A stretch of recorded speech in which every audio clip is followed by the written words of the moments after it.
Teacher information system TS ఆ teacher కార్డ్ని మన స్కూల్ లాగిన్లో ఏ రకంగా డౌన్లోడ్ చేయాలో ఈ వీడియో ద్వారా తెలుసుకుందాం. మరి ఇప్పటివరకు నా ఛానల్ని సబ్స్క్రైబ్ చేయని వాళ్ళు సబ్స్క్రైబ్ చేసి లైక్ చేసి ఈ ఇన్ఫర్మేషన్ ఉపయోగపడితే మీ మిత్రులకు షేర్ చేయగలరు. ముందుగా మనం ఈ టీచర్ కార్డు కోసం స్టూడెంట్ ఇన్ఫో లాగిన్లోకి వెళ్ళవలసి ఉంటుంది. ఈ స్టూడెంట్ ఇన్ఫో లాగిన్లోకి వెళ్ళి డిపార్ట్మెంట్ లాగిన్లో వెళ్ళిన తర్వాత మన school DISE code and password enter చేయవలసి ఉంటుంది. School DISE code password enter చేసిన తర్వాత కింద ఉండేటటువంటి క్యాప్చాని ఎంటర్ చేయాలి. ఈ క్యాప్చాని ఎంటర్ చేసి మనం సైన్ ఇన్లోకి వెళ్ళినట్లయితే మనకి ఈ రకంగా మన స్టూడెంట్ ఇన్ఫో లాగిన్ అనేది ఓపెన్ అవుతుంది. అందులో లెఫ్ట్ సైడ్ కార్నర్లో ఉన్నటువంటి బటన్ మనం క్లిక్ చేసినట్లయితే ఇక్కడ సర్వీసెస్ అనేటువంటి ఆప్షన్ ఉంటుంది.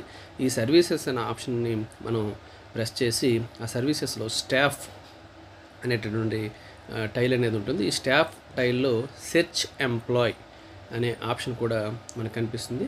ఈ సెర్చ్ ఎంప్లాయ్కి వెళ్ళిన తర్వాత ఆ పాఠశాలలో ఎంతమంది ఉపాధ్యాయులు ఉంటే ఆ ఉపాధ్యాయుల వివరాలు మనం ఈజీగా డౌన్లోడ్ చేసుకోవచ్చు. అక్కడ టీచర్ కోడ్ ఎంటర్ చేసి ఈ క్యాప్చాని ఎంటర్ చేసినట్లయితే మనకి ఆ ఉపాధ్యాయుడి యొక్క టీచర్ కార్డ్ ఈజీగా డౌన్లోడ్ చేసుకోవచ్చు. కాబట్టి ఒక పాఠశాలలో ఉండే అందరు ఉపాధ్యాయుల యొక్క టీచర్ కార్డ్స్ కూడా ఈ లాగిన్ ద్వారా డౌన్లోడ్ చేసుకోవడానికి అవకాశం ఉంటుంది.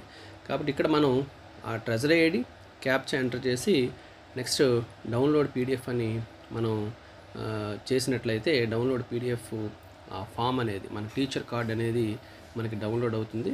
ఆ టీచర్ కార్డ్ని డౌన్లోడ్ చేసుకొని అందులో ఏమైనా తప్పులుంటే మనం మన సంబంధిత ఎంఈఓకి కానీ హై స్కూల్ వాళ్ళైతే హెచ్ఎం కానీ ఆ వివరాలు ఇచ్చినట్లయితే వాటిని సరిచేస్తారు.